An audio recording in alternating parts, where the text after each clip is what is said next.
and clinical director of NeuroBloom Mental Health Collective in Chicago. Her clinical work centers trauma recovery, nervous system science, and culturally responsive care through a liberation-oriented lens.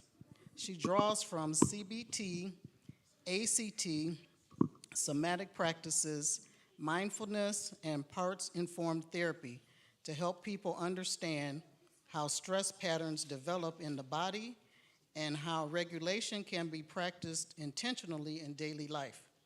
Her teaching focuses on making nervous system concepts practical, relational, and accessible outside of therapy spaces. In Rest as Regulation, she introduces rest as a biological reset process rather than a luxury and offers concrete strategies participants can use to support stabilization, recovery, and resilience in the middle of ongoing stress. And then our very own Camille, whoop whoop, is a warm and collaborative therapist who guides individuals, couples, and families toward deep self-discovery and authentic connection. She creates a safe, nurturing environment where clients can explore their identity and values with care. Camille specializes in high-conflict couples, high-achieving minorities, social, cultural stressors, and the cultivation of self-empowerment and sustainable self-care.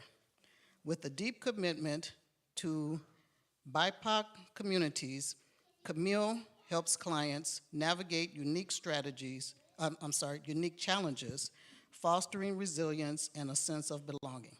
Her practice is anchored in empathy, depth, and a passion for genuine healing. Amen. So we're going to get started right now. Thank you.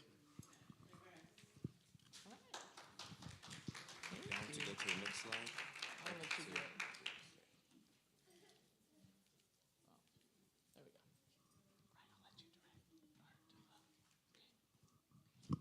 All right, well, good afternoon, everyone. Good to see you all. I would like to thank you so much for your patience and your understanding. There was a little logistical hiccup, traffic plus things not being done when they were supposed to be done. But we're happy to be here with you. I am happy to be here with you all. I was raised here. This is a form of home. Right, so it's good to be back and to return and to bring something to you all. So can we go to slide number 1? We're on slide number 2. I want to welcome you. There we go. I want to welcome you to our Nervous System Reset 101. God designed your body for rhythm, not burnout. Okay? Yes. So if you do not know me, my name is Camille Thompson. I work at For Real Therapy. I'm one of the senior therapists there, and I'm also a supervisor there as well, and at Northwestern University. I'm going to give my friend and my dear colleague, Aza, please introduce yourself to my family. Yeah. We'll go from there. Testing. Oh, wait. Do I make sense? Supposed to press something? Just take my mic. Okay. Hello, everyone. I'm Aza Nasruddin. I'm the founder and clinical director of NeuroBloom Mental Health Collective. Thank you so much for having me here today. I've worked and collabed with Camille many times now, and it is always such an honor. So I'm really excited to be here. We're excited to share a lot about the nervous system and leave everybody with some tangible tools to use today. Oh, does yours work? Blue. Testing 1, 2. Just you could turn it up just a little bit, or can I hear myself on the monitor? Testing 1, 2. Hey, okay. So with that, we can go into our next slide. All right. So, sorry, I'm trying to. There we go. Let's do the notes. Bear with me, please. Thank you. Yes, so our purpose here is to understand stress by restoring balance and learning practical tools for everyday peace, right? And so we all know this verse, Matthew chapter 11, verses 28. Come to me all who are heavy laden, right? Or carry burdens, and I will give you rest. So we're really going to lean into that, not just in our minds, but we're really going to lean into that and how that is implemented within our bodies. Okay? And so with that, give me one second. We're going to practice a few tools to help your nervous system return to a steadier pace. And there's a line, oh wait, I already said that, right? The come to me, all who are heavy laden, and I will give you rest. And one way to think about what we're doing today is not just learning how the body receives rest, but increasing our curiosity to how that happens. I'm getting malfunctions on my thing. But I'm curious, I have a question for you all. What have you heard about the nervous system? Let's go back a couple. Yeah, we're figuring this thing out. One more.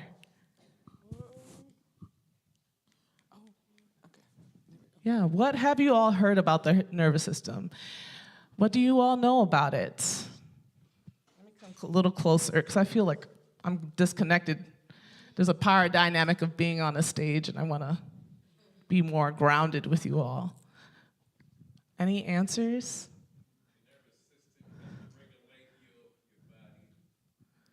Awesome. Absolutely. Anyone else?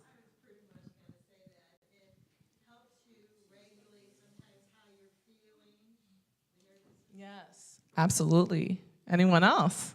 Please, Sister Rodney. It can be fragile. Absolutely. Yes, it does. It also carries messages to the brain. These are very great answers. Sister Slade. Does it help regulate or control the fight or flight response? Absolutely. Yes.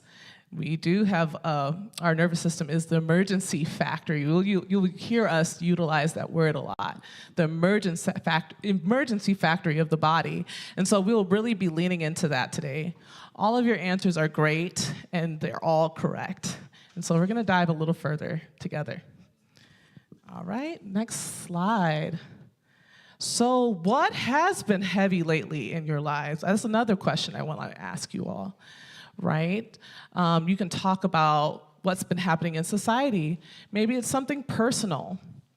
Maybe it's the things that we see around us or the things that we see other people go through.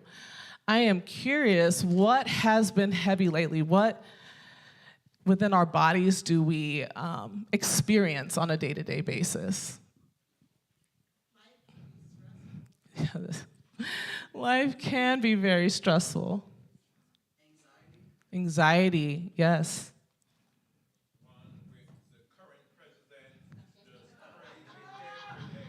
Yes, absolutely. President Trump is crazy. Yeah.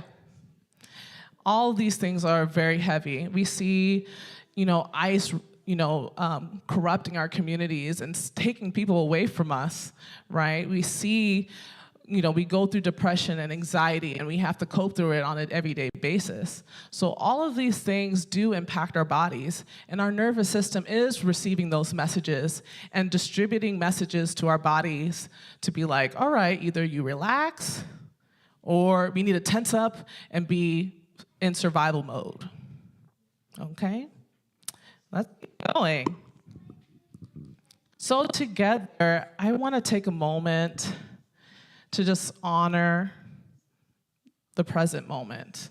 And I want to do that by leaning into a body scan and guided breathing. So with that, if you want to shake your shoulders a little bit, get relaxed in your pews, feel free to take up space if you feel like your neighbor is a little too close and you need a little bit more space. We have a ton of space. You can feel free to spread out. Yes. Give me 1 second as I am really struggling with this thing right now. Come on now, help me.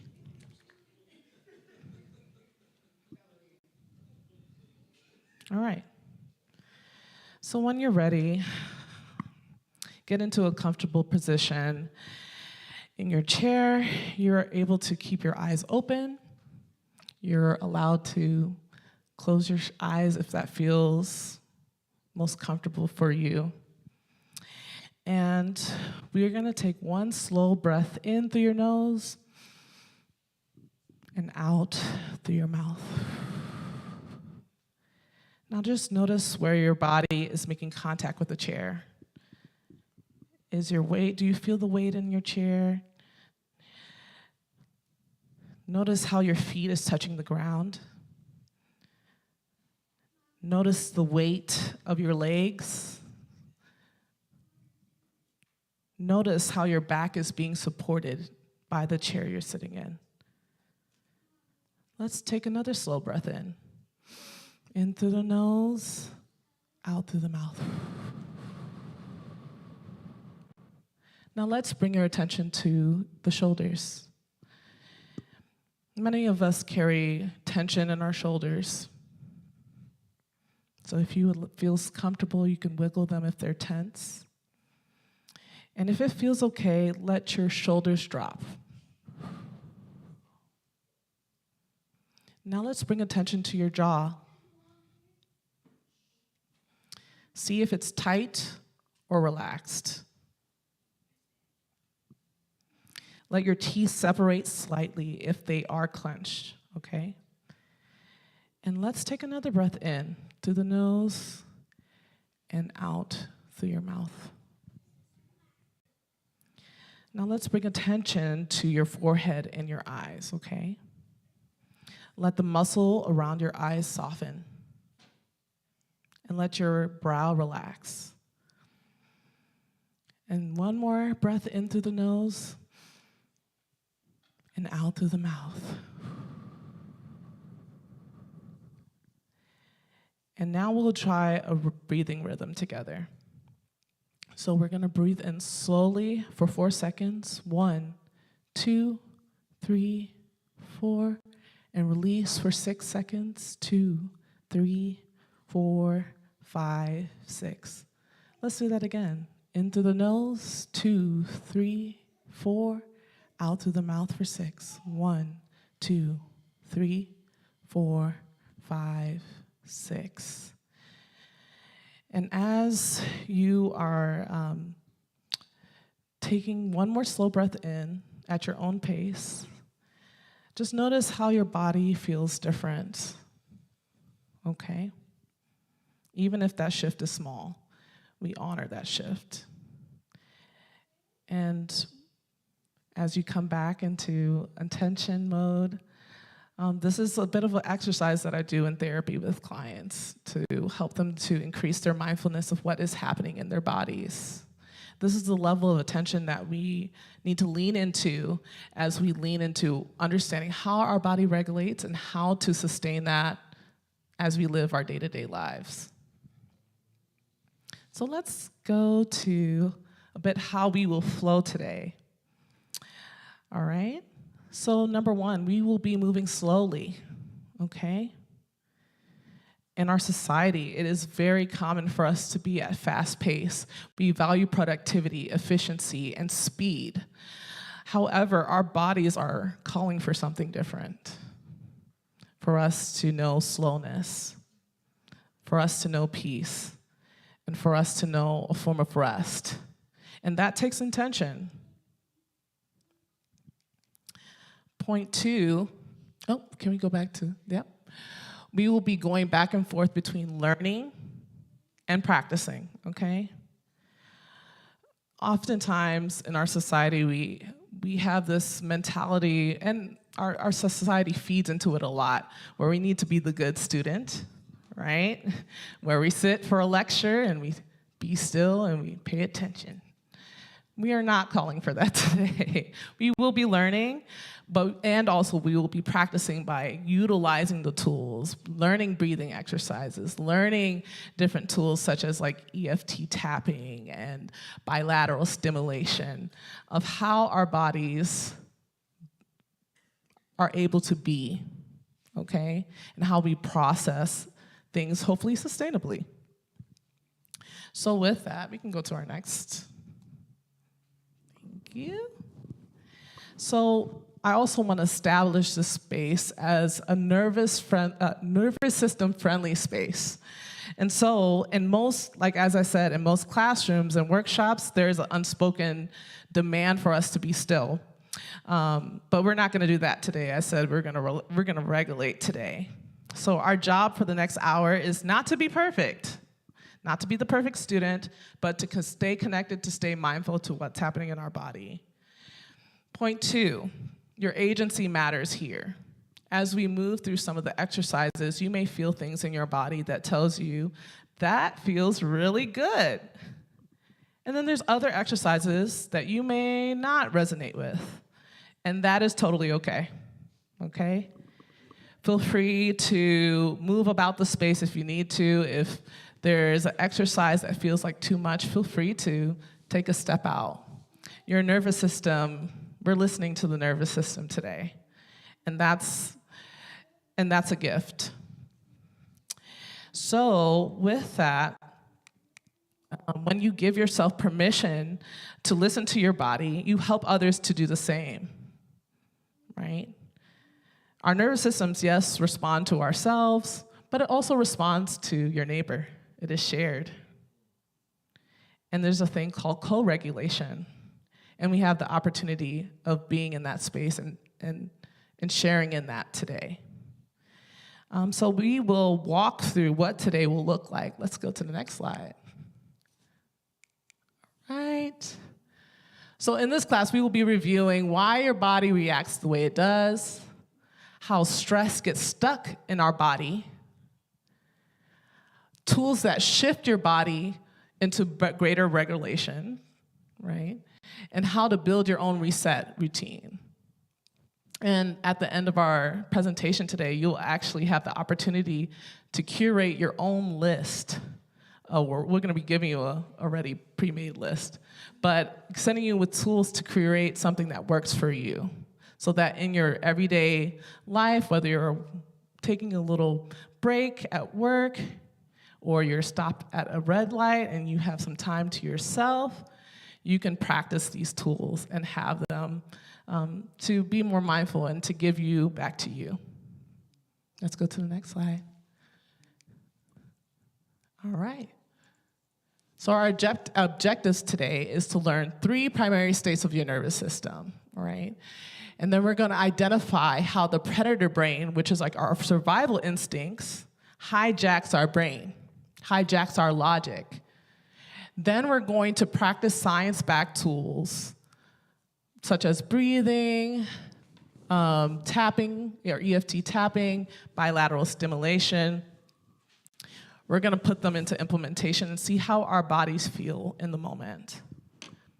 And then lastly, we will build the emergency toolkit so that you can continue to sustain body regulation for yourselves, okay? So that's our thing. So I'm gonna hand it to my friend, my colleague, Aza, and we're gonna learn together.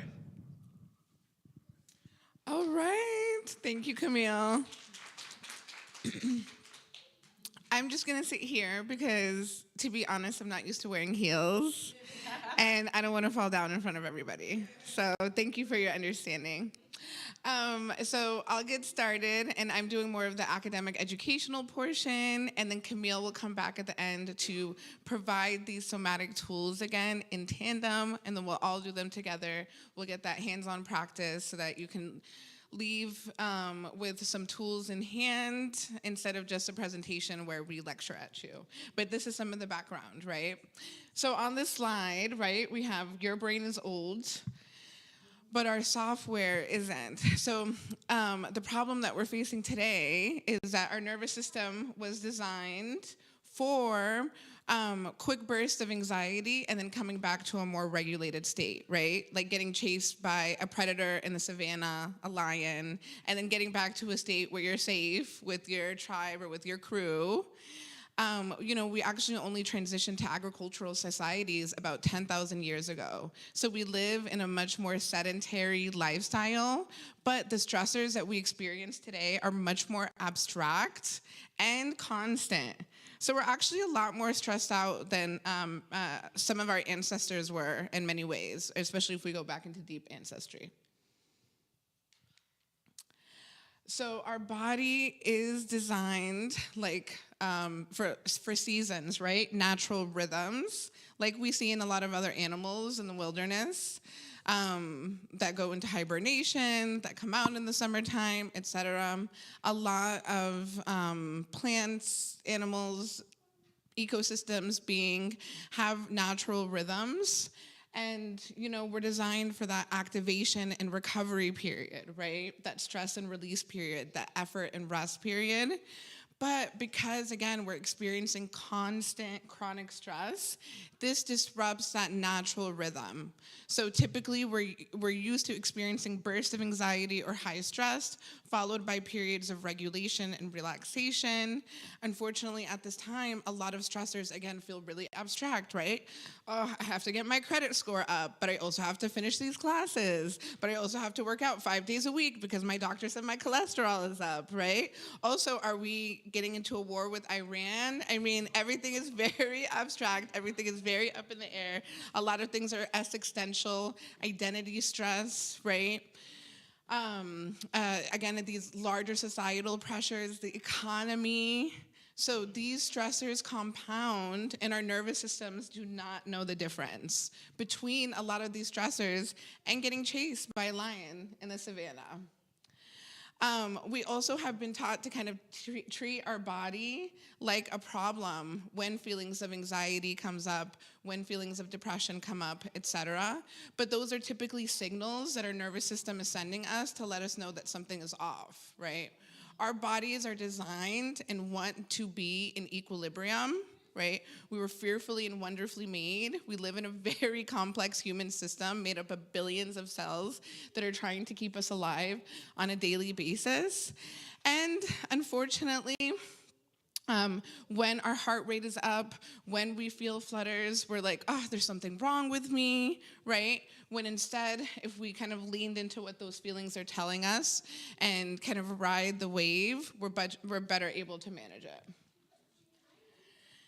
So another big stressor that we don't think about as often, well, now we're talking about it a ton, right? The dangers of social media, the dangers of phone usage.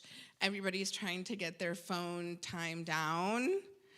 And it's not just doom scrolling, it's not just being on our phone, but we say that our phone is a digital predator because of our constant notifications, right?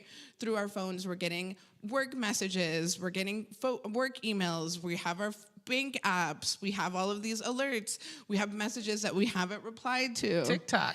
Right. We have folks that we should have sent messages to a minute ago. We have all of these stressors in the background, right, that constantly compound. And so when we get these notifications from our phone, our body takes these as physical signals of threat, essentially, right, to say that we're experiencing a stressor. Oh, I have to do this, I have to do that. It feels like these tasks are compounding, which then increase our allostatic load, which we'll discuss more later. All right, and then we're gonna get into a little bit of epigenetics, right? I love when Kamala said, you think you just fell out of a coconut tree? No. You exist in the context of all in which you live and what came before you. She was really trying to describe dialectical materialism and epigenetics, but that's an essay for another day. The idea, though, right, is that we've inherited our nervous systems. We come from a long line of folks before us who've experienced a lot of complex trauma, a lot of marginalization that has been passed down over time, right? Just like different chronic diseases are highly genetic, so are different stress markers that our bodies take on. The good news, however, is that although there's intergenerational stress, right, we also have something called intergenerational resilience. So your folks working hard, getting certain traits of hope and faith, right? That also is able to pass on from generation to generation, and has kept our ancestors and ourselves alive and safe over a variety of different lineages, but can lead us to have different or more temperamental nervous systems based on our genetic markers. All right, so that was a little background, and we can now get into what the nervous system actually is. We talk about it like it's this mysterious, abstract web, and it kind of is, but it's the most sophisticated electrical grid ever created. It's more powerful than any supercomputer in 2026. Like, God is truly an intelligent, brilliant creator. It has over 45 miles of electrical wiring, okay? 45 miles of electrical wiring in your body, and messages travel between synapses and neurons at over 260 miles per hour, okay? Yes, the nervous system is working. She is working. And not only do we have the nervous system, right, where we have these nerves and this electrical grid, it's also surrounded by a fascia, which is this protective cobweb kind of layer. I like to think of it as like the outside wiring or the outside cord that keeps the nervous system intact. However, when we're stressed, our fascia can constrict, which then puts more pressure on our nerves and our nervous system, which then sends messages back to the brain saying, hey, there's a threat. Okay? Our nervous system is also our body's safety system. It is our body's surveillance system. It runs all the time. It is a very sophisticated surveillance system, once again. Your nervous system is not trying to keep you happy, right? We tend to ruminate and think a lot about joy, the pursuit of happiness. Your nervous system is not doing that. Your nervous system's main goal is to keep you alive by any means necessary. Okay? Then we have the central versus the peripheral nervous system.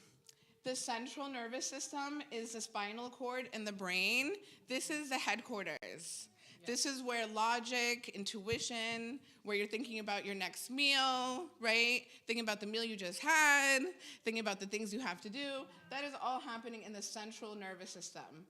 The peripheral nervous system is everything around that's, again, constantly sending messages back to the central nervous system. The peripheral nervous system is also made up of the autonomic nervous system, autonomic meaning automatic. So this is what's responsible for our breathing, for our heartbeat, for everything that's happening behind the scenes, right? We're not thinking about digesting. Your body's naturally doing it through the autonomic nervous system, okay? We're thinking about other things. Breath is the only conscious thing that's involved with our autonomic nervous system that we still have conscious control over with the central nervous system. So that's why breath is an extremely powerful tool for nervous system regulation. The autonomic nervous system is also automatically, constantly sending messages from throughout the body to the central nervous system. And this is really important because the autonomic nervous system just be making things up, okay? It sends messages to the brain like, oh, I'm feeling queasy in my stomach, right? Or I'm feeling a headache. And this could be for a variety of reasons. But what happens is the central nervous system takes that message, right? The headquarters, the CEO, and it starts creating narratives. Oh, the PNS said that my stomach hurts. Oh, this is because, I was rejected by this guy 3 years ago, right?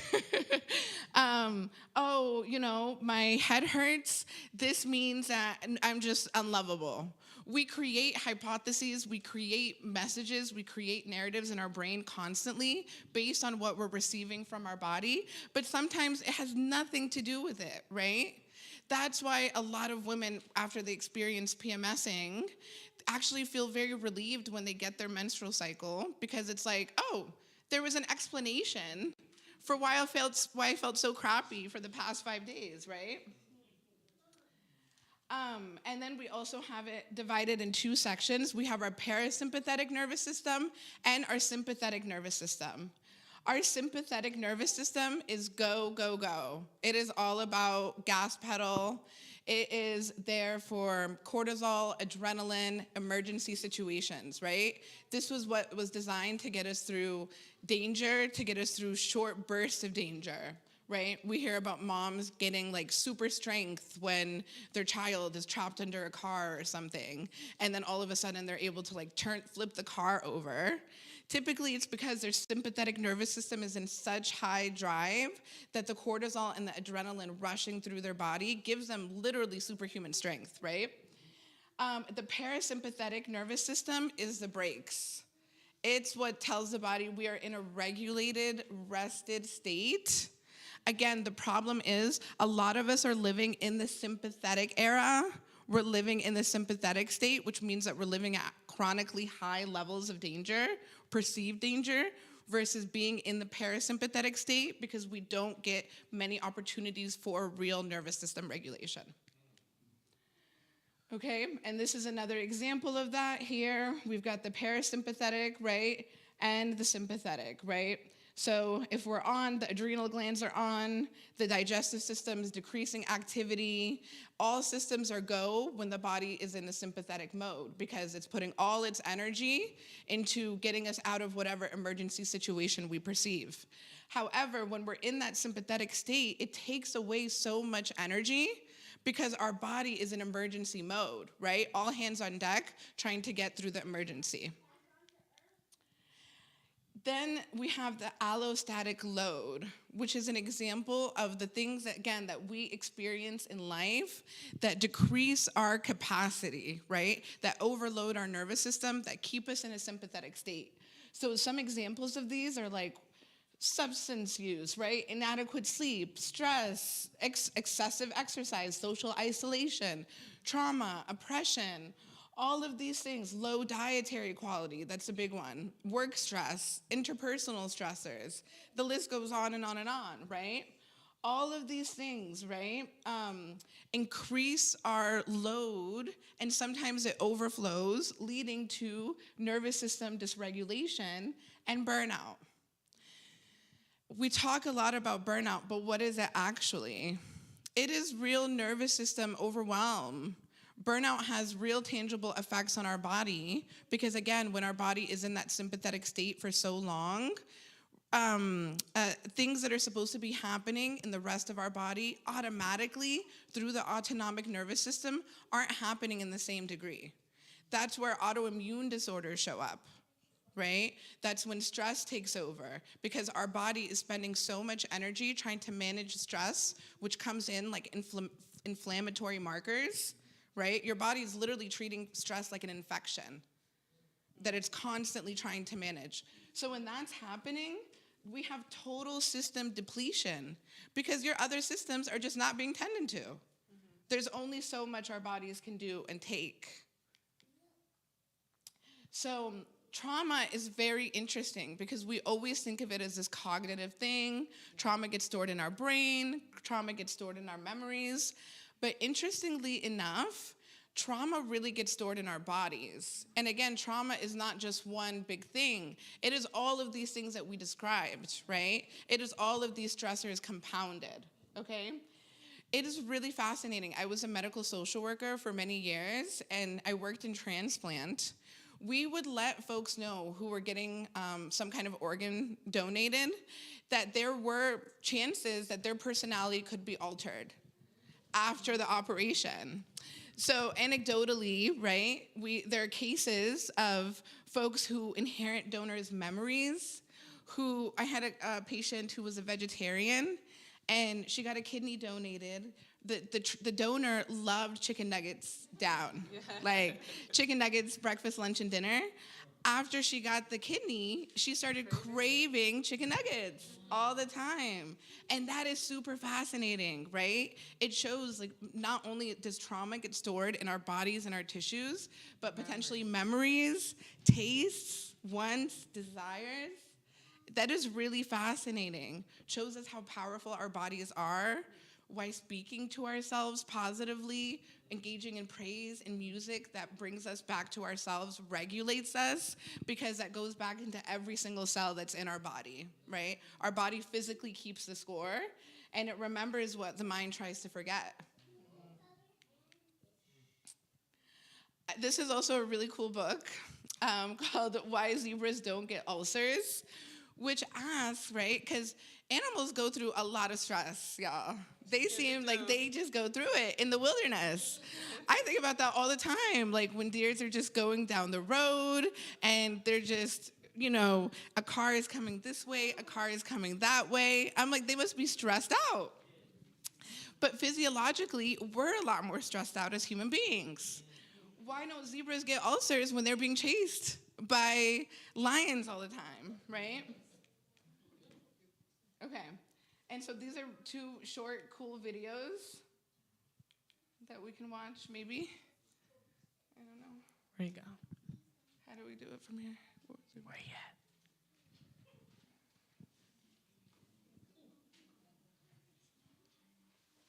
Yeah. Did he leave?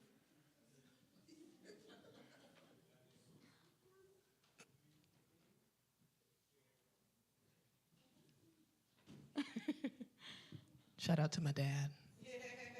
Oh, there he is. Can you click the button, the YouTube link? Thank you. Appreciate it. Love you. Okay, so here we have a cheetah with an impala, like in its mouth. It looks like it's about to eat it. Can we maybe make it full screen? Okay. There's also sound, but it's fine. So something distracted the cheetah, okay? The cheetah left, something distracted it, and now this poor impala is sitting there traumatized because it just had a near-death experience. And as you can see, it's like, just like his eyes are dead. Now it's starting to do some deep breathing. That was a close one. Literally, cheetah had him in his mouth. Now the impala is starting to like almost violently shake. Looks like it's having a seizure, okay? And we'll talk more later about why the impala is doing that.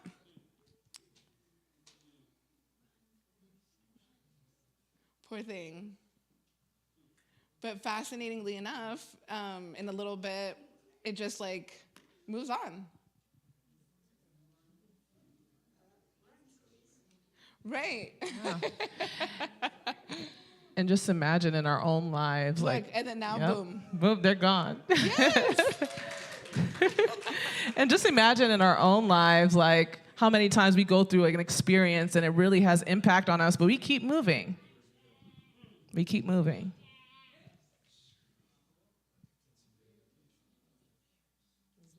Yeah.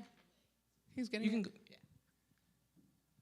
I love that image when it has it, and it's like, it just looks like such a powerful image.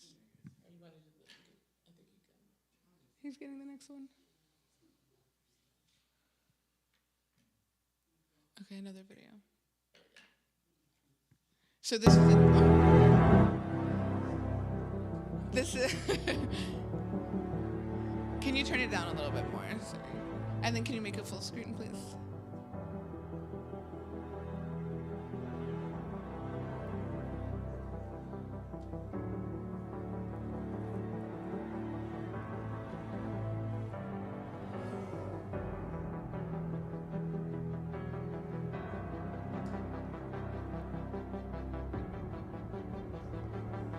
Right there. Looks like a fatty. We'll go for that one, Dennis. Yeah, oh yeah.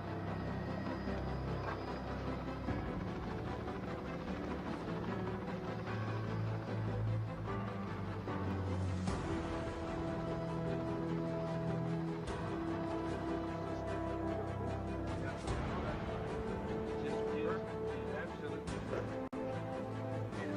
bit bigger neck and so on, yes.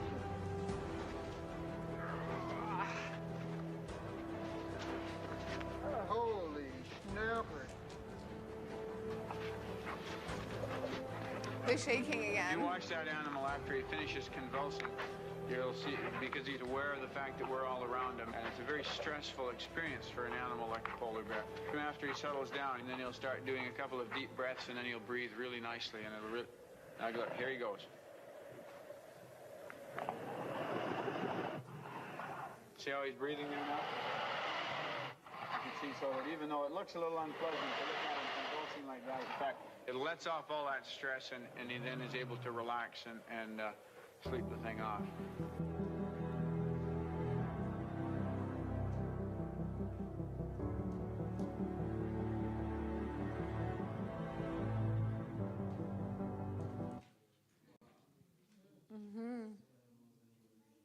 Exactly.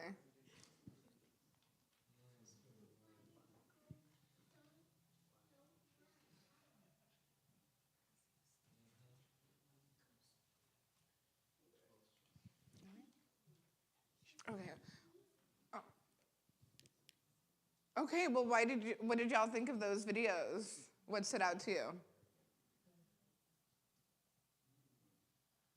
Could you explain the second one a little bit? The first one, it seemed to go. This one, I'm not sure what happened. So could you... Yes, this one, okay, yeah, let me summarize a little bit of what happened. So polar bears are apex predators, right? Which means that they don't have any kind of predators out in the wild. Nobody's checking for polar bears. Everybody's terrified of them. They actually even eat humans.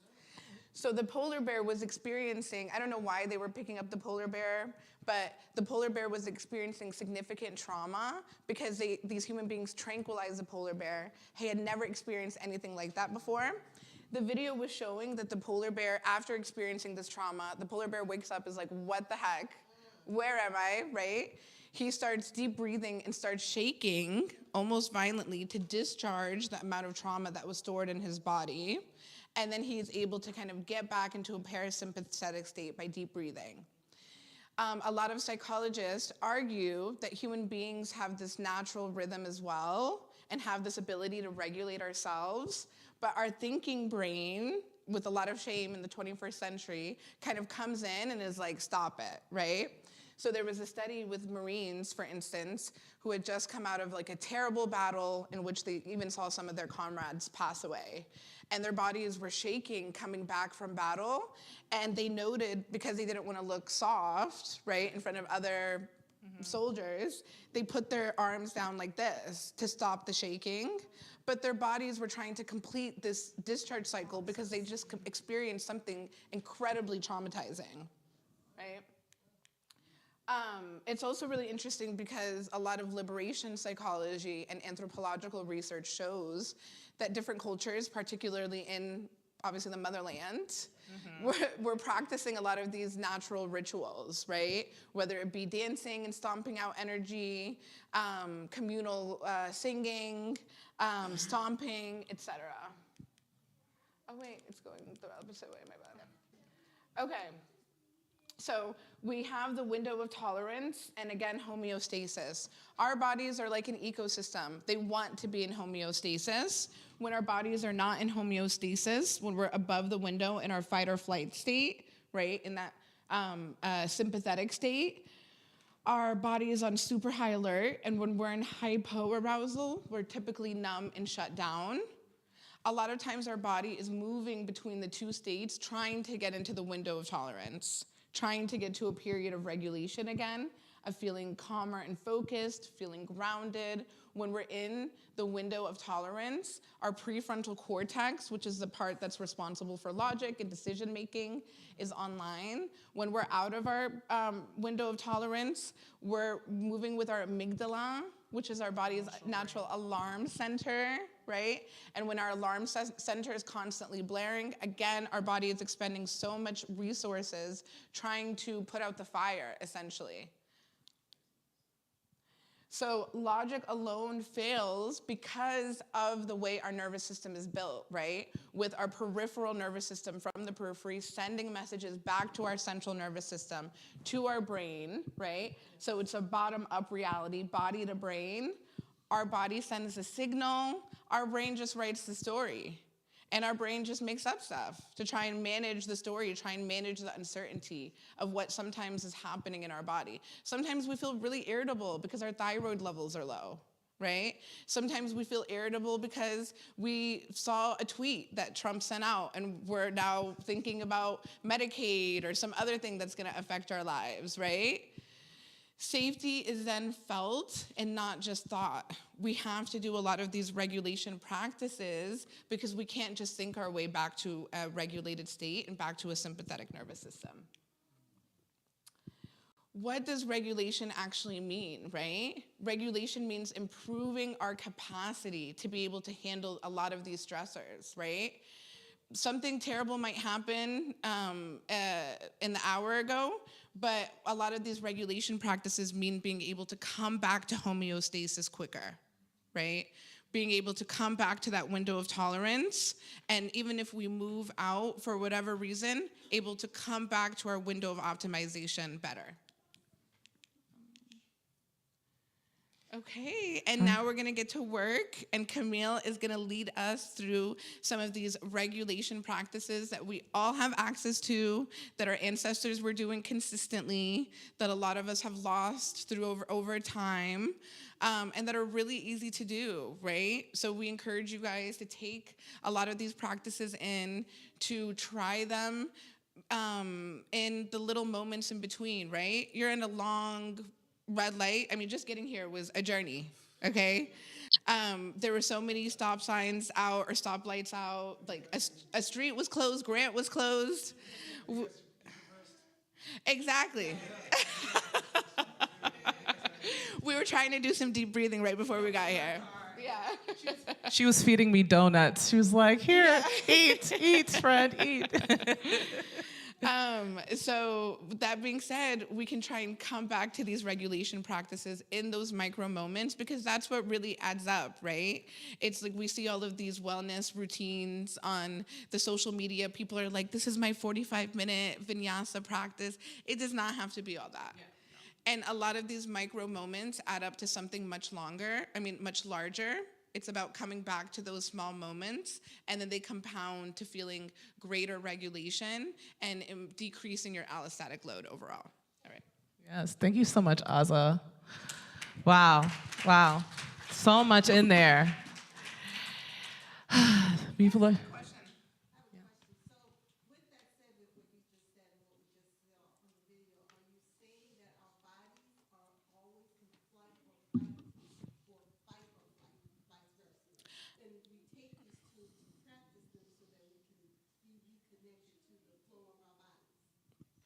Period.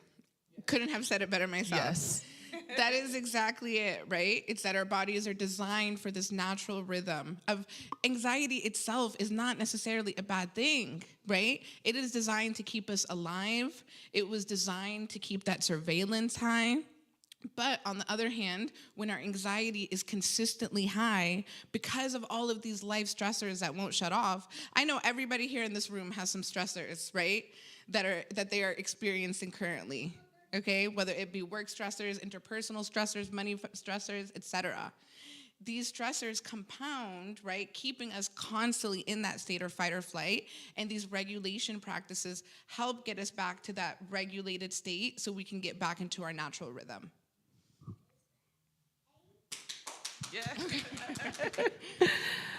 Yeah, let's check in. How are you all feeling in your body? Feel free to wiggle your shoulders. There's a lot of information that we just are beginning to process through within our own bodies, so I do want to recognize that in this moment before we go into our practice. So now we'll be shifting into our practice space, right? Well, we'll be actually implementing a lot of these tools. As Aza said earlier, it's one thing that to process the information logically, our bodies need to experience it for it to synthesize that, oh, we are normalizing regulation.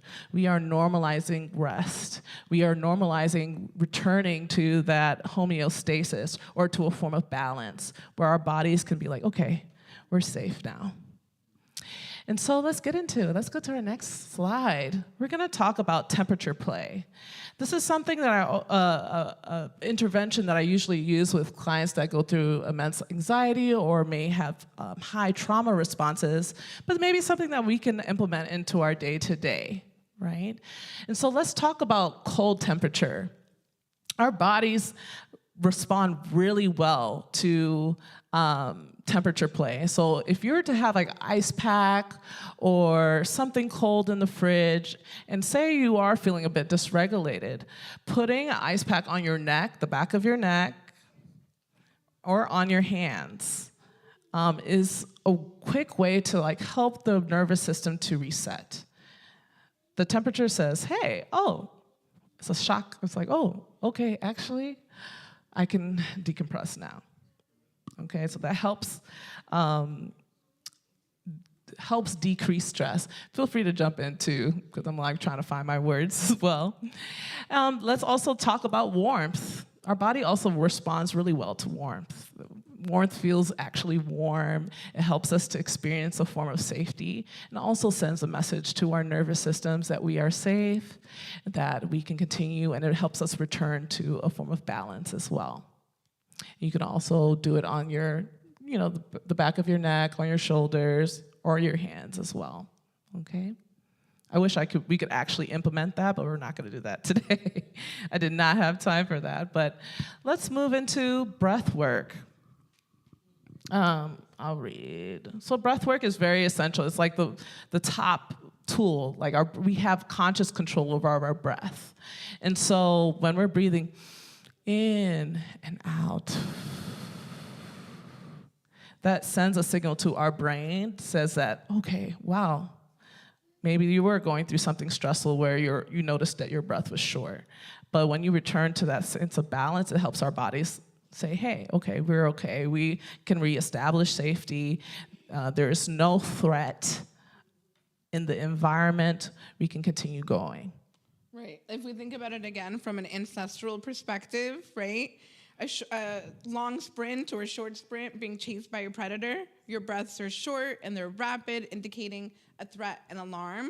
When we're able to take short, deep breaths with a longer exhale than an inhale, that signals to our nervous system that we're in a safe state without any threats in the environment. Awesome. All right, so let's get into actually practicing. Let's shake out our bodies. Oh, yes, there's a question.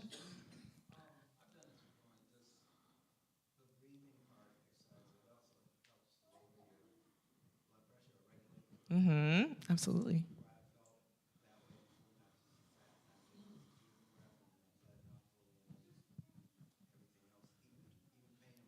Mm-hmm. Wow.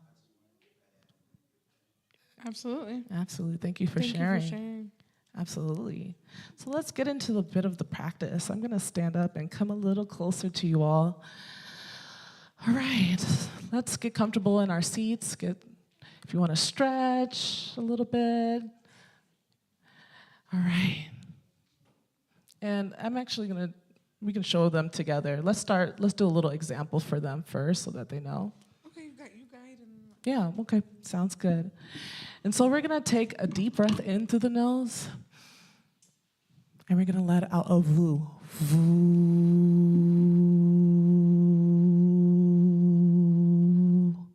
Into the nose. Voo. Yes, you feel free to let it out and let that go at your own pace. All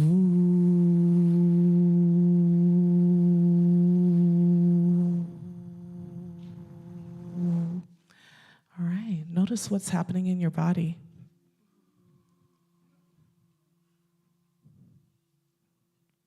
What do you notice in your body? Is any report? What do you notice your body reacting if you would like to share?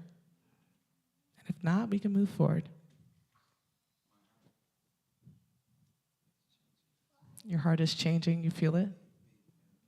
Humming is one of the most powerful regulatory tools because it stimulates your vagus nerve, which is like the highway of the nervous system. So it's constantly sending messages back and forth. So it's a direct message to your vagus nerve that we are in a regulated state once again. Yes. I was even noticing in my chest as I was practicing with you all, the vibration of my chest helped me like relax a bit. I was like, oh, I didn't realize how tight my chest was. Does that have the same effect as singing? Absolutely.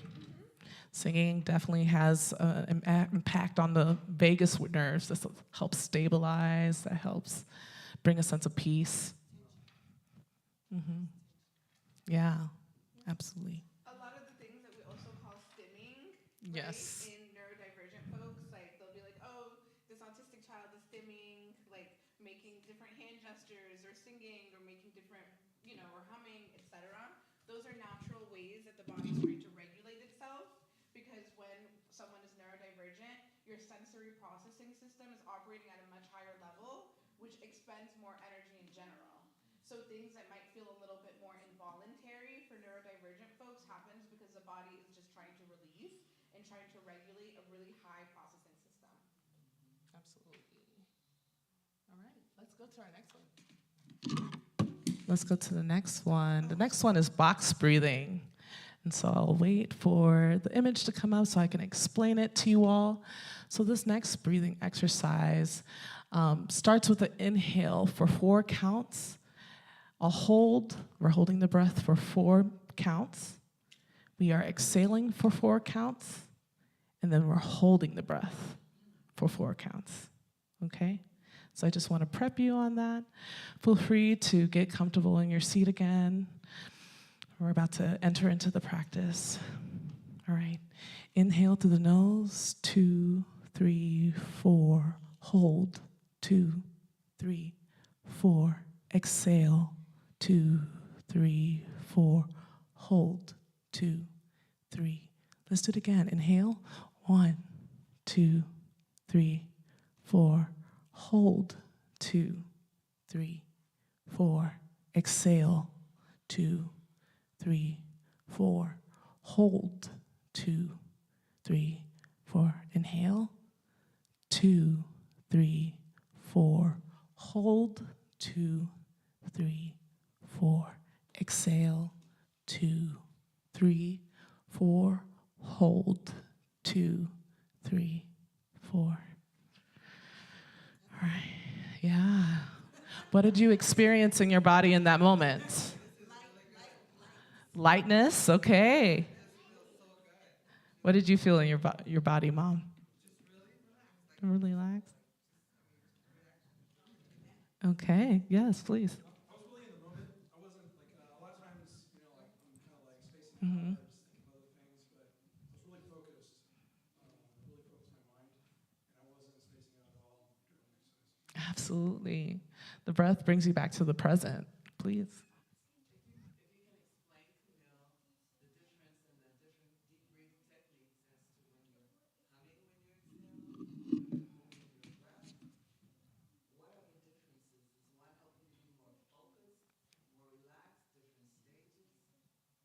Well, every nervous system is a bit different. So your nervous system may respond to some of these tools a bit differently as well. But I'm hearing you asking a specific question of maybe what is the difference between the vooing, where we did the tone, and this one.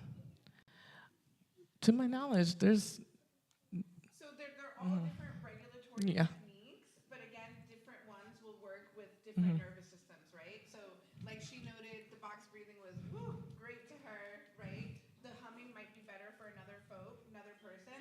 They all operate in the same way, but certain ones can help with different time periods, I would say, or like different states. So for instance, with box breathing, it creates a more steady rhythm for the nervous system with breath, right? Which then slows the heart rate and brings the body back towards balance. Whereas the voo breath or the humming, like is like a lullaby for your vagus nerve, right? Which also brings the body back into a parasympathetic state. So they all, I would say, have the same outcome. Yes. They all get to the same destination. But just certain different ones might get pathways. there faster. Yeah. Right. Certain ones have different pathways. And I would always argue that folks should try a variety of different Yes. ones, right? Having different ones in your toolkit. Again, if you're at that box breathing, right? Maybe your kid won't stop calling you and you do the boo breath. Mm-hmm. Yes? I was gonna say that it all depends on the situation that you're in. Exactly. At the moment, you can do one or the other, and then whichever one works to bring your body flow and your mindset into rhythm, normalcy, Right. then that works. Absolutely. So, yes, thank you. Real quick, when I was driving semi truck, I came as a video of this Indian guy was teaching breathing techniques, and I needed that because the truck drive was so tense, and sometimes when you're in traffic, you need to re-stimulate your mind to calm you down, and so I practiced the breathing techniques over a period of time. It helped real good. However, be careful because you want to go sleep afterwards.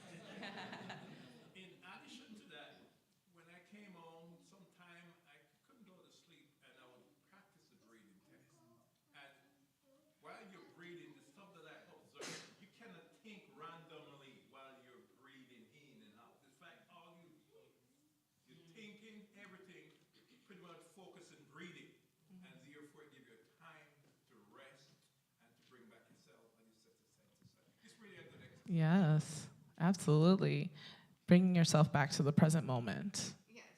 Can I also add to that, that when we get up in the morning, that breathing exercises help regulate how we're going to be and feel for the rest of the day? Mm-hmm. When we get out of bed immediately, we race and get up. We don't take time for the body to relax. Absolutely. So when the body relaxes by the breathing technique that you just, Mm-hmm. because I know I do that, Yes. I find that, oh, okay, I'm ready for the day, because You set a tone. you set a tone for the rest of the day. Absolutely. Flow. Absolutely. That is such a good point, and that is so backed by science as well. It is. Because as soon as we wake up, our body again is flooded with cortisol and adrenaline, which are those alert hormones. And so by doing a simple breathing practice before getting on your phone, before anything else, right? Practicing gratitude can help set your tone, can help reduce those immediate cortisol levels, and keep you more regulated throughout the day. Yes, absolutely. That's actually something that I do with my clients, like help them create rituals for themselves in the morning and in the evening to help them decompress from the day. And so you're speaking to something that we're going to really provide you all tools with. You're going to leave here with something to curate your own rituals to go forth. Yes. To start the day and end the day. Please. Yeah, I was just gonna say all the things you guys are giving such a great presentation, but that's also when we think about like in the spiritual aspect. That's why prayer, starting your day in the morning with prayer is really helpful because it also helps to center you for the day. We knew about contrast therapies that someone called Ellen G. White told us about contrast therapies many years ago, and so one of the things that I tell my patients who have anxiety is to do hot and cold treatments because it can, like you said, alternating between that hot and cold. Now they even have places where you can do like cold plunges, but they help to reset and that nervous system, and then also the Sabbath, right? And whether we want, sometimes we get really busy and doing so many other things on Sabbath, but God really designed the Sabbath, a day of rest, to help us to reset our nervous system. Yes. And if you really observe the Sabbath in the way it's supposed to be observed, you'll see that when the week starts, you're ready. You feel refreshed from the week before because it really helps to reset. Yes. Setting intention, right? I think that's the golden thread. It's like, what is your intention as you live your day-to-day life? Please.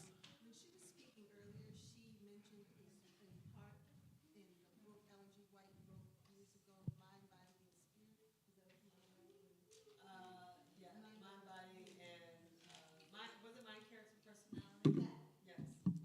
I read that book, and it is very helpful in terms of how we regulate and stimulate our minds and our body. It's got so much information in that book. I would recommend reading it. All right, awesome. Thank you. Thank you so much for sharing all of your answers. Like, we're in the midst of co-regulation right now. So I hope you feel it. Let's go to our next practice. Next one is the other way, yeah, the 4, 7, 8, the vagal break, okay? And so with this exercise, we'll be breathing in through the nose for 4 seconds, holding our breath for 7 seconds, and then we will exhale through the mouth for 8 seconds. Let's try it together. Let's get comfortable in our bodies once again. All right, in through the nose, 2, 3, 4. Hold, 2, 3, 4, 5, 6, 7. Release, 2, 3, 4, 5, 6, 7, 8. Inhale, 2, 3, 4. Hold, 2, 3, 4, 5, 6, 7. Release, 2, 3, 4, 5, 6, 7, 8. One more time. Inhale, 2, 3, 4. Hold, 2, 3, 4, 5, 6, 7. Release, 2, 3, 4, 5, 6, 7, 8. How did we feel in our bodies for that exercise? That was a little different. Yeah.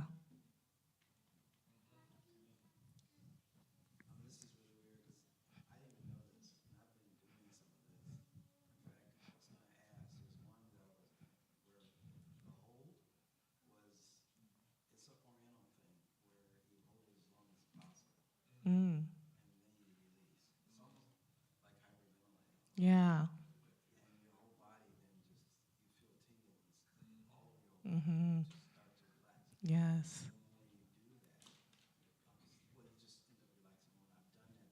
Mm. Yes.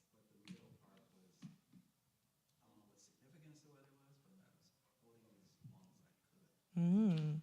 That's actually called the Wim Hof breathing method. Yep. It's usually in this presentation. But we took it out. We don't. Because it's intense. It is very intense. But yes, it comes from the East. I think from India. And it's super powerful. You do the breathing in and out, breathing in and out, breathing in and out, and then you hold for 60 seconds, and then you do an extended, hold it for 60 seconds and an extended release.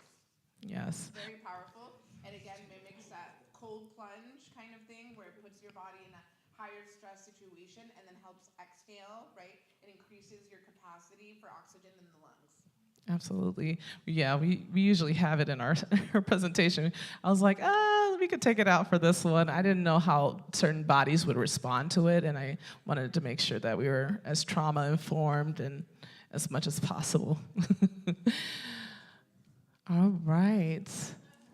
Oh, there's a question. Yes. Is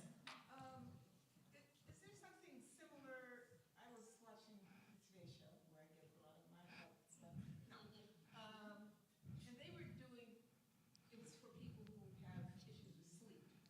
And sometimes I have issues with sleep, and it was something similar to that. So you breathe in, you hold, and then a longer breathe out. So if you kept doing that, would you, because the thought was that, you do that, then you won't have problems going to sleep. Is that all connected, do you think? Absolutely, it increases your lung capacity. Right. It's like lung training. Yeah, lung training. Yeah, it's really powerful. Absolutely. All right. I'm sorry. In addition to that, I believe after the time when we come at night, we're thinking about a lot of stuff. The brain's doing 10,000 miles an hour. Yes. Mm-hmm. When you start the breathing exercise, it eliminates some of these thinking, so you get again in that calm mood where sleep. I guarantee you, try tonight, and you count to 10 in less than 10 minutes, you fall asleep. I've been doing it for a while, and it worked like a charm for me. Okay, it works for you. Yes, that's the key. It got to work for you. So thank you for sharing. We're going to now shift into another exercise. We call this exercise the physiological sigh, okay? And so usually how it starts is an inhale through the nose, And then you take an extra breath, and then you release. Your body naturally does this when you're sobbing. I was gonna say that. I was like, have you do it. I was gonna have them figure it out. Right? Like, especially when you see little kids that are really worked up, their bodies will naturally do this. Again, it helps release CO2 from the body, release excess carbon dioxide, and reset our breathing rhythm. And it also increases that lung capacity. Yes. So let's try it together, right? So inhale, release. So 2 inhales and a release. So very quick, like. Yeah. I was like, I just did this the other day. Yeah. I like that one. How do we feel in our bodies doing that exercise? The release, you felt that huge release? Yes. That release feels good. Anyone else? No? Oh, yes, Shelby. Mm-hmm.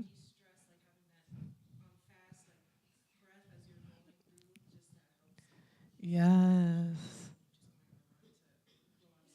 Yes, absolutely. I felt all the steam in my body just like, just exit like a river. Yes, absolutely. That's one of my favorites.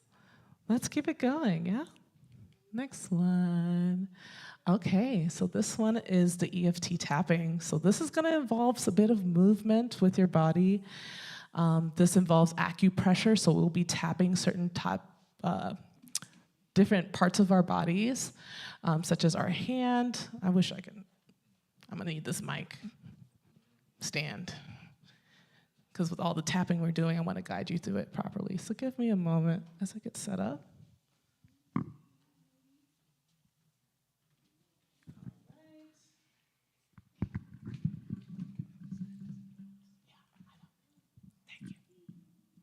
All right, making sure everything is stable. All right, so EFT tapping, okay. This is a technique that combines gentle tapping on specific points of your body, utilizing acupressure, okay? And on that body awareness of, like, you're becoming more mindful of what you're feeling internally. Those tapping points are connected to areas of the nervous system that help signal safety and reduce activation, okay? And what makes this approach so useful is that it works directly with the body while you stay aware and present of what's emotionally happening for you, okay?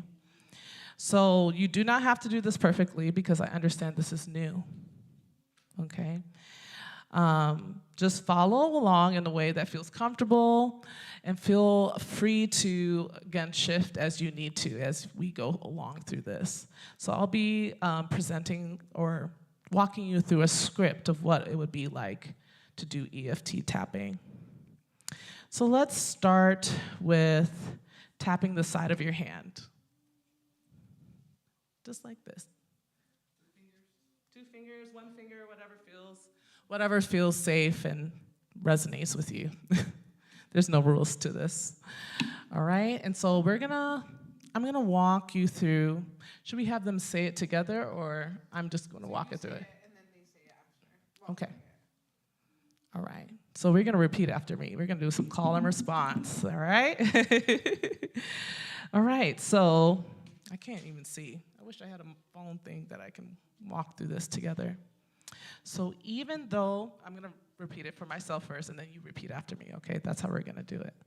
So even though my nervous system has been working hard to protect me, I am willing to receive calm. Let's say it together. Nervous system has been working hard to protect me.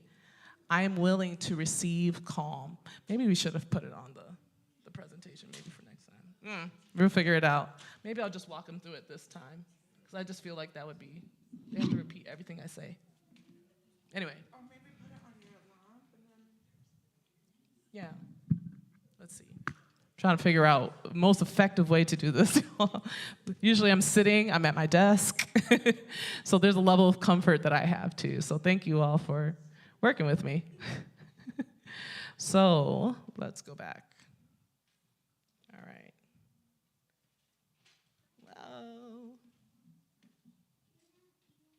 now the notes. Do you have your notes up? Because his phone is acting crazy. Yeah. Mhm. Yeah. That's a banded microphone. So we're going to start with the side of the hand. And just follow me, and I'll just read and you'll listen, okay? Or, yeah, I'll do the thing together. I'm trying to place it. There we go. Okay, let's see if I can do this, y'all. Thank you for bearing with me. So, even though my body has been carrying stress, I choose to be open to peace. I choose to be open to peace. Even though my nervous system has been working hard to protect me, I'm willing to receive calm. Even though I have been holding tension in my body, I trust that I am not alone right now. All right, so we can pause. All right. So we're going to start at the eyebrows now. So the inner part of your eyebrow, you can type. My body has been holding a lot. We're going to move to the side of the eye. There's so much tension. So much under the eye, so much responsibility. So much uncertainty under the nose. Now to the chin. My system has been trying to keep me safe. To the collarbone. My body has been working hard for me. Under the arm. Even when I didn't understand what was happening. You're going to go to the top of your head. I allow myself to notice what I'm carrying. All right, here we go. We're going to go to round 2. Back to the eyebrow. There we go. Maybe my body is not broken. To the side of the eye. Maybe it has been protecting me. Under the eye. Trying to keep me alert. Under the nose. Trying to keep me prepared. To the chin. Trying to help me get through difficult memories. Collarbone. I can appreciate how hard my body has been working. Under the arm. I do not have to fight my body right now. To the top of your head. I can begin working with it. Now we're going to pause. Round 3. Now we're going to start to invite safety into the body. To the eyebrow. I'm allowed to slow down. Side of eye. I'm allowed to breathe. Under eye. I'm allowed to feel supported. Under the nose. My body does not have to stay on high alert. Collarbone. It is safe to let my shoulders relax. Underarm. It is safe to let my breath deepen. Top of your head. My nervous system can begin to settle. All right, pause. All right, I think this is the last one. Now we're going to start doing, allowing faith and trust into the body. Right? Eyebrows. I am not carrying everything by myself. Side of eye. I am not forgotten. Under eye. I am not abandoned. Under nose. I am being held even when things feel uncertain. Chin. There is support around me and within me. Collarbone. I can allow myself to receive that support. Underarm. I do not have to stay in survival mode. Top of your head. I can rest in the presence of something larger than me. In God. Yeah. All right. How did that feel? That was a little different. What are you feeling in your body? What feedback are you getting?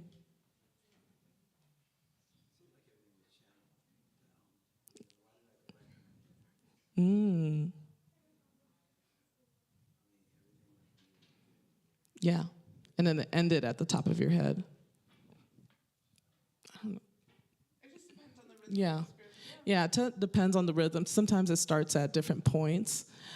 Usually, with my clients, I start at the top of the head, but again, different scripts, different things that you're trying to enact within the body or tell your body. There's so many different scripts for it. It seems like it's a little woo-woo, right? It feels very bizarre to do, but it's really cool. It's actually very scientifically backed. And again, the reason why it's so powerful is because we talk to ourselves constantly, right? With like, okay, you're doing this, we can gas ourselves up, but again, unless our body physically believes that or gets these signals of safety, it is really hard for our central nervous system to take that in and physically believe that we're feeling safer or we're feeling more abundant or whatever it may be. So there's so many EFT tapping scripts online that you can follow. There's a man called Brad Yates. He is the king of EFT. He's such an adorable old man. He has a variety of different EFT scripts about like a ton of different topics, whether you're feeling anxious, whether you're having financial troubles, whatever it may be. Doing 5 minutes of this a day can significantly help like ideological shifts, right? And self-esteem growth over time, especially with affirmations. Yes, absolutely. And so I hope there's something that you all are pulling from this. I know that at least in our culture, when it comes to the breath, there may be some stigma around that of like, how do we practice, our Christianity as well as like be mindful of the breath. And God gave us our breath, and that is one thing that we do have control over. And because our bodies are the temple that God has bestowed upon us, it's our responsibility to take care of it. And so we're just here to continue to provide you some unique, maybe some different tools that maybe you've heard before, or maybe it feels really new for you to try and see if it works for you. Okay? Yes. From a spiritual perspective, in fact, you're not sure, we're Seventh-day Adventists, so speaking to ourselves in this regard, we know that we have a Father who cares for us, and I believe, to me, as you asked the question, how does that feel? And it felt that, I'm confident that I'm not in this issue by myself. And so it helps us to reinforce what we already know. And so I am excited about this. We do it all the time. People chant, people read the scriptures. Pretty much the same, as Psalms 23, the Lord is my shepherd, whatever it is. It helps to reinforce what we believe. Absolutely. Yes. Scientifically, one of the strongest protective factors for nervous system regulation is having some kind of faith orientation, right? Not only for community purposes, y'all seem like a very beautiful community here, but having something much larger than yourselves, right? Having a purpose much greater than yourself, knowing that you're not alone in this world, that you're being divinely guided and divinely protected. These next few sections that Camille is going to go through are about bilateral stimulation, right? We just did breathing as a form of coming back to a parasympathetic state. Bilateral stimulation is so cool because, again, yes? Oh, okay, sorry. Bilateral stimulation is so cool because there are so many different ways. It's just essentially alternating right, left, whether it be auditory, visually, physically, that help us process traumatic memories and discharge stress from the body. It's really interesting, but the way that this happens is essentially between our right brain and our left brain. We have a corpus callosum, which is a little bridge between those two sections. And bilateral stimulation helps open up the bridge, right? Helps open up the Panama Canal and allow the right brain and the left brain to communicate better with each other, which helps us reprocess and refile memories that might be distressing to us. And it's super cool because the creator or the person who discovered bilateral stimulation did so on a walk. She was going through it, something happened, and she was processing this terrible experience, and while her eyes were darting back and forth between a set of trees, she noted that the physical sensation of the traumatic memory decreased significantly in her body, which led to this entire line of research, okay? One of the fastest ways to do this is visually. I'm sure many of us have heard of EMDR, which is eye movement desensitization and reprocessing therapy. And this is essentially the core of it, is bilateral stimulation work. Absolutely. And so EMDR, how many of you heard of EMDR before? Well, have y'all heard about it? Yes. What do y'all know about it? Yes. Yes. It's kind of like the reprocessing in that animal video that you're talking about of the movements, kind of shaking off whatever situation that's being processed in like kind of a full body type of experience. Exactly. Exactly. Yes, essentially processing trauma. And one of the tools they utilize in EMDR is this bilateral stimulation. So they're moving. We're going to do it together so you'll get a little sneak peek of what it's like. So let's go to the next slide and let's try it out together. Oh, this is the follow. Okay.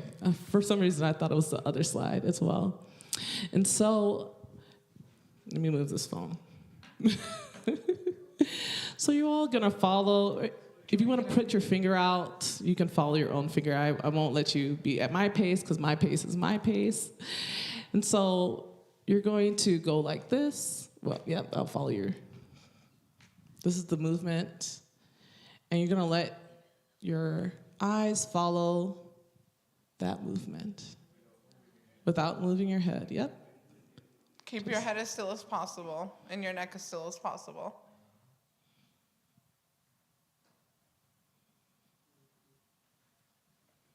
Almost like you're hypnotizing yourself. Yeah, kind of, but not really. Yeah. That's it. And that's it. That's the, yeah. What did you notice in your body? Did you notice anything significant? Very interesting, huh? All right, let's try the next one. The next movement or the next exercise is the infinity loop. And so it's essentially kind of like what we did, but we're actually going to be making a figure 8 or inverted to the side figure 8, infinity loop, right, with our finger. And so same thing, keep your head straight, try not to move your neck, and let your eye follow your finger.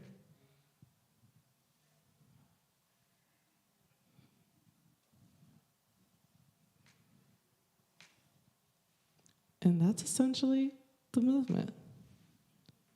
Okay? Yeah. Anything you all notice before we move forward? Okay. Let's keep, yes, Dad.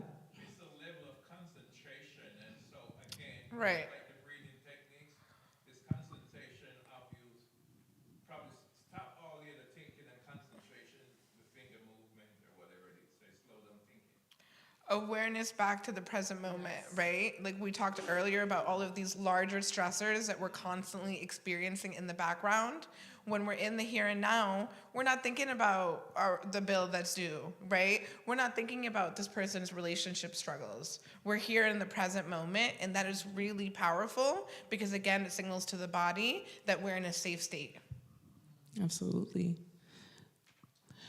When you're ready, we're going to go to the next exercise. This is the butterfly tap. So I'm going to put the mic down. In this exercise, we want to cross our hands over our shoulders, and then we want to alternate hands. So left, right,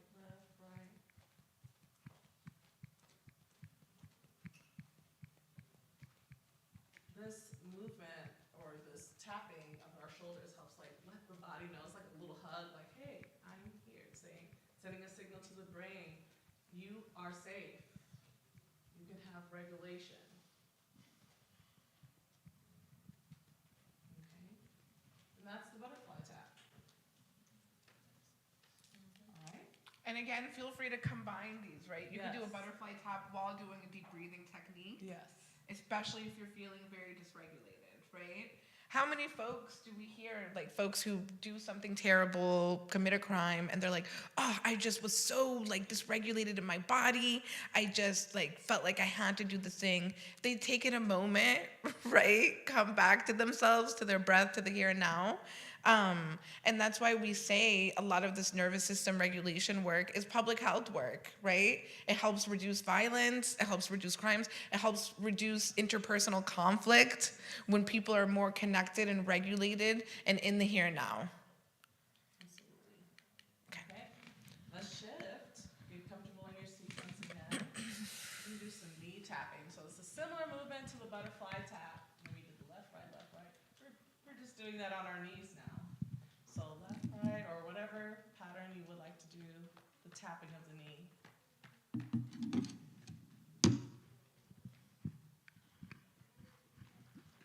And knee tapping. Just right, left, right, left. Okay? And that is knee tapping, okay? So that's another tool that you can utilize. This next tool we don't have to go over, but this is just a resource to show that there's music, there's bilateral stimulation music. This is really great if you're studying or needing to memorize something, because again, it helps your right and left brain communicate better. So let's say you have a big exam, you're doing a driving exam, etc. Bilateral stimulation is where it's at. It really helps with focus. It really helps with calm. Yeah. Walking is also the OG. I was like, do you want to show at least so they can hear the... Well, he would have to. Yeah, it's okay. Yeah. Walking is also the OG bilateral stimulation. Again, it was discovered while on a walk, right? That right, left, natural pitter patter that we do when we're walking is a form of bilateral stimulation. It is one of the reasons why walks are found to reduce stress significantly in the body beyond the effects that nature has on our bodies. Okay. Analog, right? Analog means non-screen, non-technological activities. We have been taken over by the phones, right? Tablets. Read some computers. scripture, okay, physically, not just on the Bible app, right? Yeah. Get a physical book. This is really great for spatial awareness for the brain, right? Baking. Absolutely. Outside. Journaling. Coloring, right? Sudoku, Yes. great one. Crosswords. Your brain loves small problems that it has to solve that are not high stakes, right? Yeah. Doing stuff in silence as well. Yes. We're getting constant 24/7 input. Noise, okay? This dysregulates our nervous system. Take a second, right? Do the dishes in silence. Let's hear our own thoughts. We don't even know what we sound like. Yes. Regulation through relationship. Community. We're doing that right now. There is only so much nervous system regulation work that we can do in isolation. We are, as mammals, we are very social creatures, okay? When you are in the same bed with your long-term partner, your bodies are synced, right? Your bodies are feeding off of each other for that natural co-regulation, which means that your bodies are doing half the amount of work that they would do independently, right? And that can be with a child, your child, that can be with your sister, that can be with whomever, right? Regulating, feeling like you're part of something bigger, part of a larger community is really, really great for nervous system regulation.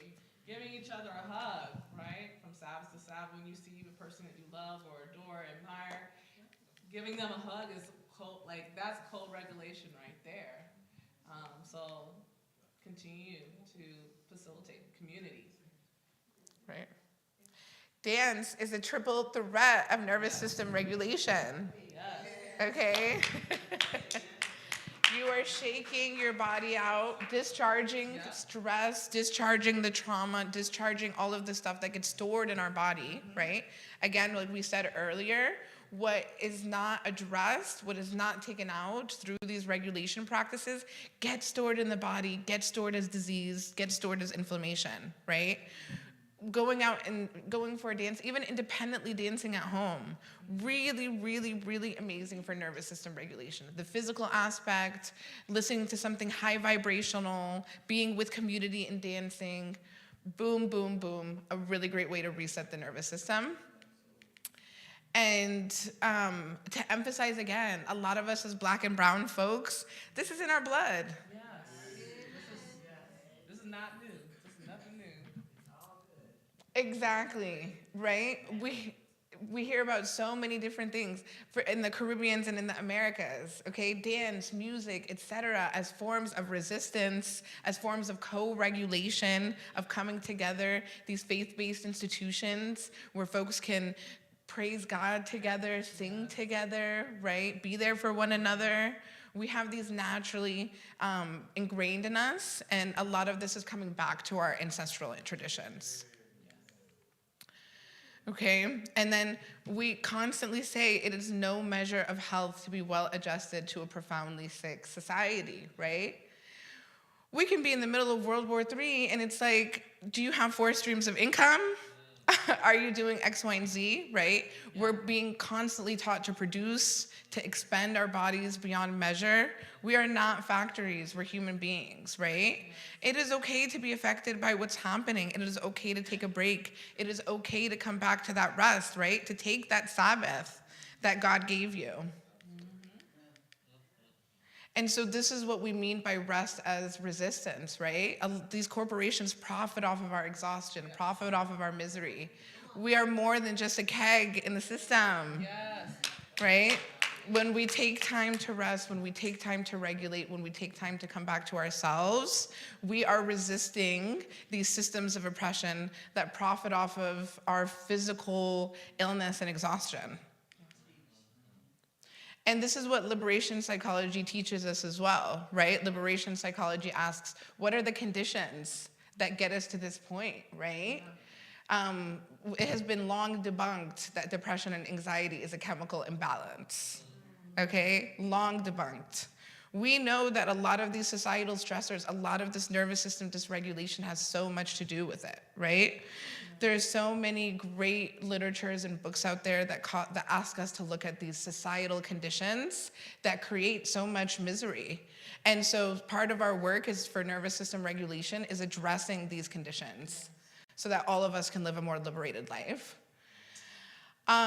Nervous system regulation work is also like, yeah, sorry. Oh, absolutely. Fanon is amazing, yes. Right? Pedagogy of the Oppressed, the Wretched of the Earth. He's considered the grandfather of liberation psychology. He's also asked us to address what we have internalized from colonialism and other systems of oppression, right? Another point is that nervous system regulation work can be energy atrophy, right? We don't do regulation, we train it. It's like a muscle in the gym. We use it or we lose it. A lot of the stuff, even people will be like, oh, I'm feeling so good. I stopped meditating, I stopped whatever. And then one stressor gets you out of that window of tolerance, right? And now you're constantly feeling dysregulated again. These regulation practices help expand our window of tolerance, help energize our batteries so that our muscles are able to withstand the day-to-day stressors of life, which seems to be getting a lot more stressful. Okay, the game is getting harder. Yeah. So put bingo design here. So the bingo design we'll be handing out, but we did create a nervous system bingo. Oh, okay, and she's gonna get it and pass it out. But it's like a cool little graphic, and you can go through all the little boxes and try different nervous system regulation techniques. We challenge you all to complete all the boxes and complete the bingo card. See which ones have poured back into you, have really worked to regulate you, see how your body feels before and after. And we encourage you to start incorporating a lot of these practices into your day-to-day. Thank you all so much. Thank you. Yes, sir. Oh. Thanks. Yes, sir. First of all, thank you so much for doing this for us. Thank you for having us. My question had to do with the two videos when we saw Yes. the gazelle and the polar bear, and then you mentioned military men who might be coming back and they were shaking. What I saw, the thing I saw in common between the two animals was they spasmed. They were literally shaking. Yes. And typically what you said, the military people, when they start doing that, they stop themselves, right? Yeah. What should have happened to you? In other words, what should have been encouraged to do? To let it out. Right, so I guess my question then, is there an equivalent for us, even if we're not military folks? I understand tapping, I understand breathing and all that, but is there a physical manifestation besides dancing necessarily, or? For that kind of shaking. Correct. Great question. So now that we are in the year of 2026, Camille knows I swear by vibration plates. I don't know if you've seen them. I love my vibration plate down because it really does emulate a lot of that shaking that happens naturally, right? 10, 15 minutes on the vibration plate, I feel amazing afterwards. Can feel complete regulation because it causes those tremors. It discharges a lot of the trauma, a lot of the stuff that was stored. A lot of our hips can be really tight because of storage over long periods of time. And I found that that vibration plate has been one of the strongest things to help reduce a lot of the fascia tightness, fascia release. A lot of indigenous cultures. So I'm, my home country is Sudan. We are wailers. In funerals, our funeral traditions are incredibly dramatic, incredibly cathartic, however, right? So a lot of studies have found that a lot of those indigenous traditions where folks come together and they wail together and they scream together and they let out and they discharge a lot of this grief helps process that way more than just like talk therapy or different rituals even. Thanks for sharing that, because the reason I asked the question is because a lot of things that you described are, I wouldn't say politically correct, but they're things that nobody would look at you weird if you did that. Right. There's things that you could potentially do that might seem odd, but that are grossly physical, but they could help significantly. Yeah. Scream clubs are becoming a lot more popular. Those are awesome, right? Go out and scream somewhere, discharge a lot of that, right? Screaming into a pillow, right? Shaking it out. They have these things, right? Rage rooms. Yes. Rage rooms are awesome. Breaking things. I've seen people get really, right, and I've seen people get really creative with it. Because rage rooms can be a little expensive. But they'll go get like a bunch of dishes from a Goodwill for like $2 or whatever. Just breaking dishes into a trash bag out in the fields. There's so many ways to kind of discharge that in that way.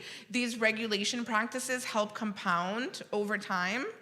But some of those practices are incredibly powerful and discharge a large amount at one time. Absolutely. Thank you, sir. And to even bring it home a bit, like at church, like when we're in worship or in safe spaces, right? There's so many ways that we can exude and honor the body and honor and allow for regulation through the crying, through worshiping, to clapping, there's so many different ways. Catching the spirit. Catching the spirit. Sometimes you got to let it out. Let it out. I'm just going to throw one more in here, is laughing. Yes. Again, while I was driving truck, I tried to implement everything to bring my nervous, whatever, stress down. And laughing, I know people probably look at it, this guy is crazy, nobody's in the truck, but I'm just laughing, I could laugh all the way to God. And that make it feel so good. Yeah, it may be something crazy, but you feel good afterwards. Yes, absolutely. I love implementing humor with my clients. Like some of my colleagues will be like, Camille, I hear you and your clients laughing from all the way in the room. But it's a great entryway into greater vulnerability. I see it as a gateway to that. I have a question. So, I know I've done box cleaning before with some of the students I work with who are, on the spectrum, special needs. So sometimes to regulate them so they can focus to, learn and process what's being taught in the classroom. But how would you do some of these, like in a bite-sized way, for children, like in a smaller, simpler kind of, exercise that could be fun, but, engaging and working with that? a really good question. I've seen folks use breath as one of the best regulation tools with children, especially when having a meltdown, right? Coming to like a 3-year-old that's having a meltdown and be like, okay, let's breathe together, right? Let's do some deep breaths, and like really just modeling that to them the way Camille modeled the EFT tapping, kind of making it as Simon says. Would be my Yes. best suggestion in that way. Turning it into a game. You can go to the Yes. dollar store and you know Making those it party novel. zooters, where it's like we're gonna take a big breath in and then we're gonna blow it out. We're gonna make this big noise, right? Making it very playful. Children love that. They will gravitate towards that, and I think that's ways that you can implement something, maybe as expansive as like the breath to something that's reachable and it feels, accessible for children. Yeah. But also starting these techniques with them young Yes. is key, right? Being able to come back to that window of tolerance, having these kinds of regulation techniques is really crucial, right? How much conflict do kids get in because they can't regulate themselves? Yes. Right? How many problems could we solve if we were better able to regulate ourselves, if we didn't jump to conclusions, right? Yes. I would really argue that regulation is a part of faith in that way. We're more easy-tempered when we're regulated, right? We're not popping off on people. Yes. Well, and I'll shout out to my sister. One of the things that she does at the daycare is like when the child is getting overstimulated and there's a lot going on, like she's gonna be like, hey, let's actually, crisscross applesauce, let's breathe. And she'll put on some really calm music and they breathe together. So it's cultivating, it's developmental. You have to cultivate that throughout the lifespan. Do you have my business card? I forgot, I think it's back there. Any other questions, comments, feedback?